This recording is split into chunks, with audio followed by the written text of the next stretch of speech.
जय जय शिव शंभू। आप सबको नमस्कार। कैसे हैं आप? आनंद में होंगे। आप सबका स्वागत करता हूं मैं आपके अपने जीवन दर्शन में।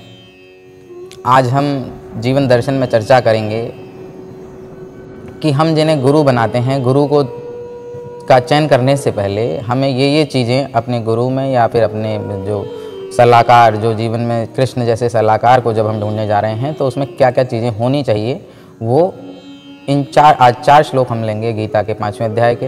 इन 4 श्लोकों में वो गुरु के बारे में, मार्गदर्शक के बारे में और एक पहुँचे हुए स्थित आदमी के बारे में जिसने सत्य को जान लिया है उसके बारे में, उसकी खूबियों को बता रहे हैं, उसके गुणों को बता रहे हैं, उसकी स्थिति को बता रहे हैं।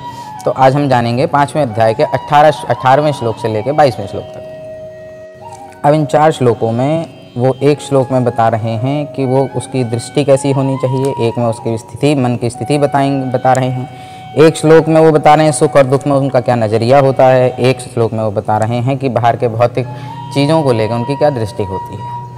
तो पहले हम जानेंगे कि उनका जो समग्र जो एक समाज में पूरे समाज को देखने का जो विज़न होता है वो कैसा होता है। ऐसे मनुष्य का जो कृष्ण का था, वो कहते हैं ऐसा आदमी, जो ऐसा मनुष्य जो विद्वान, विनीत, ब्राह्मण, मतलब कि कोई जो आदमी किसी ज्ञानी, गाय, हाथी, कुत्ता, चांडाल, मतलब जो सबको समान दृष्टि से देखता है, चाहे वो बुरा है, चाहे वो अच्छा है, चाहे वो कैसा ही है, जैसा भी है उसमें स्थित मैं ही हूँ, वो इस समान दृष्टि से वो देखता है, ये उसका नज़रिया होता है। किंतु हम आज जब भी, क्या हमारे गुरुओं में वो बात है? हमारे गुरु हमसे पहले क्रोधित हो जाते हैं। माफ़ कीजिएगा, थोड़ी सत्य है, कड़वा है, हजम करना होगा। हमारे गुरु हमसे पहले गुस्सा हो जाते हैं। जितने उनके सामने बैठे हैं, ये मैं दावा कर सकता हूँ कि उनमें से 90% लोग तो सवाल ही नहीं कर पाते। कुछ अपनी बेइज्जती की वजह से नहीं कर पाते और कुछ इस वजह से नहीं कर पाते कि सामने से झाड़ पड़ेगी।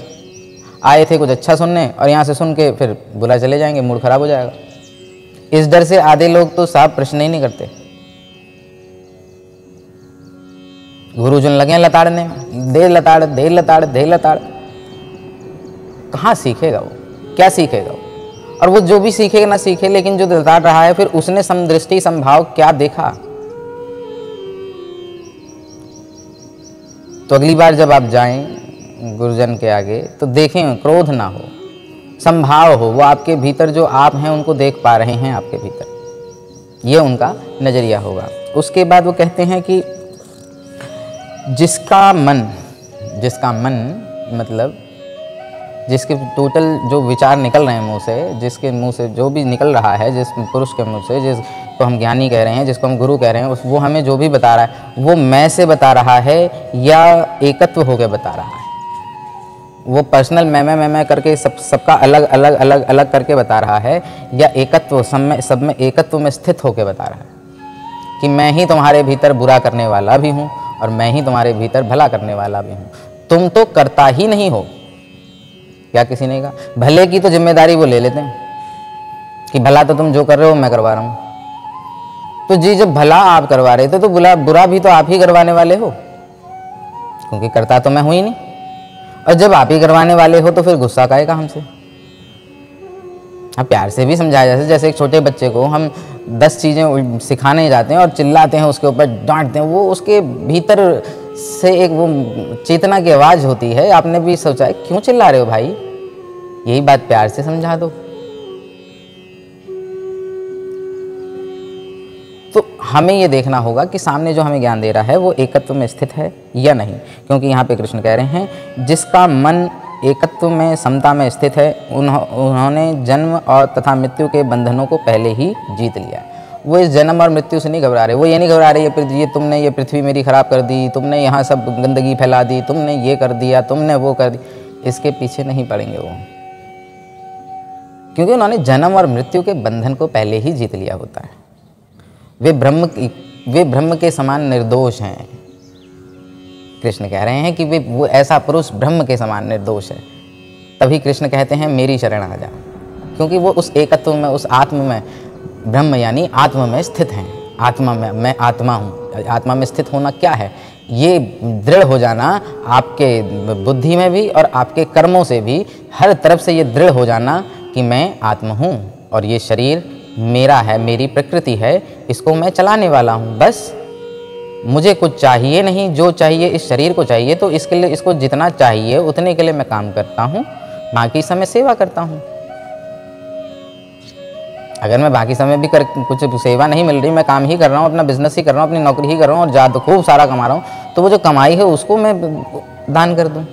दान, और दान कैसे करूँ? ये नहीं जाके किसी संस्था को दे दूँ, किसी उसको दे दूँ, कहीं तुम खिला देना, तुम कर देना, तुम पेड़ लगा देना, 15 रुपये एक पेड़ के हिसाब से दान कर दो। जी नहीं, आप खुद लगाइए। 15 मत लगाइए, एक ही लगाइए, लेकिन खुद लगाइए, उसकी परवरिश कीजिए। उसकी परवरिश करते करते आप हो जाएंगे।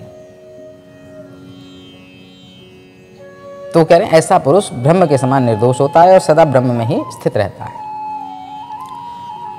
अब इसके बाद वो कहते हैं जो पुरुष, जो वो ज्ञानी में जो दृष्टि होनी चाहिए वो कैसी होनी चाहिए? ये तो उसके मन की स्थिति होगी, उसका मन समता में स्थित होना चाहिए। और उससे पहले उन्होंने बताया उसकी दृष्टि में चंडाल, कुत्ता, बिल्ली, गाय, सब ब्राह्मण, ज्ञानी सब एक समान होने चाहिए, किसी में कोई फर्क नहीं, सब सही है, सब वही है जो उस ब्रह्म ने, उस आत्मा ने, उस परमात्मा ने चाहा है, वही है। वो नहीं चाहे कि वह उसके, कहते हैं ना, उसके चाहे बिना तो पत्ता भी नहीं हिलता, और वो आप ही हैं। तो फिर संचय और ये द्वंद्व कैसे? ये तो किसी ना किसी इच्छा को लेके हैं, हम धरती सुधारेंगे, हम ये सुधारेंगे, हम वो सुधारेंगे। कुछ नहीं सुधारना, बस देना है, लेना हो तो लो, नहीं तो जयराम जी की। तो इसमें तीसरे में वो बता रहे हैं कि ऐसा आदमी, ऐसा ज्ञानी प्रिय वस्तु को पाकर हर्षित नहीं होता कि उसकी बातें सब मानने लगे, वो बहुत हर्षित होने लग गया, उसके बहुत सारे शिष्य हो गए, वो बहुत गौरवान्वित है। नहीं, कुछ नहीं है, ये सब भी कुछ नहीं है। पता है उसे इसमें भी मैं अकेला ही हूँ, भीड़ है हजारों की फिर भी मैं अकेला हूँ। वो है उसकी दृष्टि। उसके बाद ये तो कि प्रिय वस्तु के लिए, और अप्रिय वस्तु, अब उसके सामने बहुत सारी भीड़ आ गई, सब कलुषित लोगों की, सब चिल्ला रहे हैं, सब उसके सामने गलती कर रहे हैं, तो वो उस पर विचलित नहीं होता।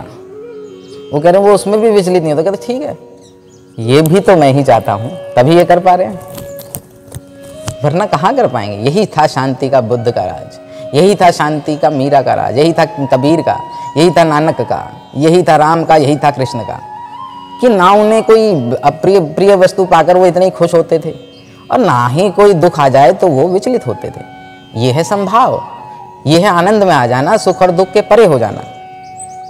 उसके बाद कहते हैं जो स्थिर बुद्धि है, जिसकी बुद्धि स्थिर है, ये नहीं कि अच्छा ये बुरा, हाय मेरे साथ बुरा हो गया, ये मेरे साथ अच्छा हो गया, इसमें नहीं डोलती, मोह रहित नहीं है, उसमें कोई मोह नहीं है। मोह नहीं होगा तो बुरा क्या है? जब किसी चीज़ से कोई मोह ही नहीं होगा तो बुरा क्या है? कुछ भी नहीं। ऐसा भगवत विद्या, वो कह रही हैं ऐसी भगवत विद्या को जानने वाला हम ब्रह्म में ही स्थित माना जाता है, वो ब्रह्म के ही समान है। उसके बाद 21वें श्लोक में वो कह रहे हैं अगली स्थिति बताते हुए कि ये भौतिक, ये जो हमारे भौतिक सुख हैं, जो कुछ खाने का, कुछ पहनने का, कुछ बनने का, कुछ बनाने का, कुछ घूमने का, कुछ फिरने का, तो इन सुखों को लेके अगले श्लोक में वो कह रहे हैं कि ऐसा मुक्त पुरुष, ऐसा मुक्त पुरुष, ऐसा ज्ञानी पुरुष भौतिक इंद्रिय सुखों की ओर आकृष्ट नहीं होता। मतलब कि वो कहीं आनंद के लिए जाके उसे पता मुझे कोई खुशी नहीं मिलने वाली, जो मिलेगी वो प्राकृतिक साधनों से मिली हुई खुशी एक समय की होती है, एक समय पे आएगी और एक समय पे जाएगी, फिर उसके बाद दुख आएगा। ये बात वो जानता है, और वो जानता है ये प्रकृति का इच्छाएं हैं, इससे इसकी ज़रूरत नहीं है कि इसके बिना ये खत्म हो जाएगा। जी नहीं, हाँ खाना इसकी ज़रूरत है, वो देना उस आत्म का काम है, कपड़े देना ज़रूरत है, वो उसका आत्म का काम है, बाकी तो सब कुछ फ्री है। रहना देना जरूरी, रहने के लिए भी पूरा संसार खुला है, तो वो इन सब की चिंता छोड़ देता है, फिर देने वाला उसे सब देता है। प्रकृति उसको सब देती है, क्योंकि वो प्रकृति का परमात्मा, प्रकृति का ब्रह्म हो जाता है, प्रकृति का परमात्मा हो जाता है, तो उसे वो सब देती है। बस इस स्थिति तक पहुँचें कि हमें कोई ये भौतिक सुख आकृष्ट ना कर सके। हम करें, मैं करने को मना नहीं करा, करें लेकिन उसमें आकृष्ट ना हो। नहीं मुझे तो करना बहुत ज़रूरी है, ज़रूरत है, मतलब इच्छा हुई है और करने में आपका कोई कुछ जा नहीं रहा, कोई आपको परेशानी नहीं है, किसी को कोई हानि नहीं है, तो कर दीजिए, उसमें क्या, लेकिन आकृष्ट मत होइए। तो कह रहे हो ऐसा आदमी किसी भी भौतिक सुखों दुखों के प्रति, इन संपदाओं के प्रति आकृष्ट नहीं होता, इंद्रिय सुखों के प्रति। जो हमारी इंद्रियों को सुख मिलता है ना, कुछ सुनने से, कुछ देखने से, कुछ खाने से, कुछ बनने से, ये जो आनंद मिलते हैं, इन आनंद से, इन इन इन इन सुखों के तरफ ये वो आकृष्ट नहीं होता, खिंचता नहीं, आकर्षण, उसकी तरफ उन्हें आकर्षण नहीं होता। अभी तो सदैव वो समाधि में रहकर अपने अंदर आनंद का अनुभव करता है। वो ना एक गजब सी एक मुद्रा है समाधि। इसको हमने बड़ा गजब समझ लिया। हमने सोच लिया समाधि वो है कोई आंख बंद करके बैठ गया और वो बैठा ही रह गया, वो समाधि है। जी नहीं, वो तो उसको कहा है मौन समाधि। एक समाधि अलग होती है जो कृष्ण की समाधि है, जो प्रेम और आनंद की समाधि है। उसमें सारे समाज के बीच में बैठ के सब जगह से शोर है, लेकिन उसके भीतर कोई शोर नहीं, कोई शांति नहीं। वो है बैठा, बस सारे काम कर रहा है, लेकिन फिर भी भीतर से शांत है, कोई मतलब नहीं है। जो मिल रहा है ना उससे मतलब है, जो जा रहा है ना उससे मतलब है। सब पता है कि सब माया है, ठीक है, अपना जीवन चल रहा है, आनंद है। उसमें स्थित होकर वो अपने ही भीतर आनंद रहता है। उसे कहीं रख दो, उसे उसके लिए कहीं उसका कोई काट ही नहीं है, उसके लिए तुम कुछ कर ही नहीं पाओगे। वो तुम्हारे किसी तारीफों के लिए नहीं बैठेगा तुम्हारे आगे, वो किसी तुम्हारे कटाक्ष को सुनने के लिए भी नहीं बैठेगा तुम्हारे। वो बैठा है बस, तुम चाहे तारीफ करो चाहे कटाक्ष करो, बस बैठा है। जो उसे करना उतना उसने करा और फिर बैठा है। इस प्रकार वो कह रहे हैं कि स्वरूप सिद्ध, जिसने अपने इस स्वरूप को सिद्ध कर लिया है कि मैं ये रूप नहीं हूँ, कर्मों से, ज्ञान से, बुद्धि के तल से, कर्मों के तल से, अनुभव लेके मन के तल से, तीनों तलों से उसने स्थित कर दिया है कि मैं ये रूप नहीं हूँ, मैं मन नहीं हूँ, मैं बुद्धि नहीं हूँ, मैं चित्त नहीं हूँ, अहंकार नहीं, मैं कोई रजसतम नहीं, मैं कोई गुण नहीं, मैं कोई शब्द नहीं, मैं शब्दों से भी परे शब्दातीत निराकार आत्मा हूँ। ये उसने जान लिया। तो इस स्वरूप को जो सिद्ध कर लेता है वो परब्रह्म यानी आत्मा, यानी उसकी आत्मा परम हो जाती है। वो परमात्मा में एकाग्रचित होने के कारण असीम सुख भोगता है। सुख मतलब आनंद भोगता है। अब हम जब भी सुख कह देते हैं तो हमारी बुद्धि ज़्यादातर कैसे चली जाती है, बहुत ऊंचे मकान, बहुत ऊंचा राज्य, बहुत सारे नौकर चाकर, बहुत सब मुझे खिला रहे, मुझे कुछ करना नहीं है, मेरा ये सुख। ये सुख नहीं है, ये बंधन है। सुख वो है, आनंद वो है कि चाहे तू महलों में रख, चाहे झोपड़ी में वास दे, बस तेरा नाम राम, जय श्री राम। तो आज के इन 4 श्लोकों से ये जाने कि हमें जिस व्यक्ति को गुरु बनाना है या जिस व्यक्ति को अपना मार्गदर्शक बनाना है सत्य के लिए, परमात्मा के लिए, उसके भीतर पहले तो सबको देखने का नज़रिया उसका बिल्कुल समान होना चाहिए। ना कोई उसके आगे चांडाल है, ना कोई कुत्ता है, ना कोई हाथी है, ना कोई गाय है, ना ही ज्ञानी ही बहुत कोई बड़ी पोजीशन रखता है। उनके लिए सब एक समान है। उसके पश्चात उसका मन एकत्व में स्थिर है, उसके लिए कोई 2 नहीं है, उसके लिए कोई करोड़ नहीं है, उसके लिए कोई अनगिनत नहीं है, उसके लिए एक है। वो एकत्व में स्थित रहता है और उसे न जन्म की कोई इच्छा है, ना मृत्यु का कोई डर। वो इन इच्छा और डर इन दोनों से परे है। और जिसको कोई अप्रिय वस्तु मिले उससे उसे गुस्सा नहीं आता, उससे उसे क्रोध नहीं आता, वो उसे भी उतनी ही ठीक है, बढ़िया है, आनंद है, कोई बात नहीं, ऐसे ले लेता है। और जो प्रिय वस्तु को पे खुश नहीं होता कि उसे कुछ उसके अनुसार मिल गया, उसमें वो कुछ नहीं हो रहा, ठीक है, ये भी वैसी है, ये भी मेरा नहीं है। ऐसा सोचने वाला मुक्त पुरुष आदमी इंद्रियों की सुखों को, जो बाहर जो हमें सुख मिलते हैं, इन इंद्रियों से जो हम सुख प्राप्त करते हैं, जिन्हें हमने अपना सुख कह रखा है, इन सुखों से की और आकृष्ट नहीं होता, इन सुखों को नहीं देखता, कोई बात नहीं, नहीं चाहिए ही नहीं, क्या करूँगा इनका, क्या कर पाऊँगा, ये सब एक दिन ख़त्म हो जाने में आज एक कार लूँगा, वो 10 साल बाद ख़राब हो जाएगी, फिर दूसरी लेनी पड़ेगी, फिर मेरे को रगड़ना पड़ेगा। इससे अच्छा भैया अपनी कार अपने पास, मेरे लिए तो कार बेकार, मेरे को परमात्मा ने मेरे 2 पाँव दिए, ये 11 नंबर की बस हर जगह जाती है, बिंदास जाती है, और जहाँ तक जा पाती मुझे वहीं तक जाना, उससे आगे मुझे क्यों जाना है दूसरी जगह, जहाँ इसके बिना जाया जाए वहाँ जाके भी मुझे क्या मिल जाना है। यही धरती, यही आकाश, यही सूर्य, यही जल, यही प्रकृति। तो ऐसा व्यक्ति आपके लिए, आपको सत्य तक पहुंचाने के लिए बिल्कुल कृष्ण की तरह मददगार सिद्ध होगा। बस अपने गुरुओं में, अपने संतों में, अपने सलाहकारों में ये चीज़, इन गुणों को देखें और उसके बाद उनसे प्रश्न करें, और यही सारे गुण आपको अपने जीवन में उतार के उस परमात्मा तक पहुंचने का भी यही रास्ता है कि आप सब इन गुणों को अपने भीतर उतार लें, कॉपी में लिख लें, अपने भीतर उतार लें, अपने कर्मों में उतार लें। फिर आपको किसी गुरु की, किसी सलाहकार की कोई ज़रूरत नहीं पड़ेगी। बस इन गुणों को लिख लें, धीरे धीरे धीरे धीरे साधना की तरह साधते हुए अपने भीतर उतारें, तो आप एक ना एक दिन उस परब्रह्म परमात्मा में, अपनी आत्मा में स्थित हो जाएंगे। आज इन्हीं शब्दों के साथ अपनी वाणी को विराम दूंगा।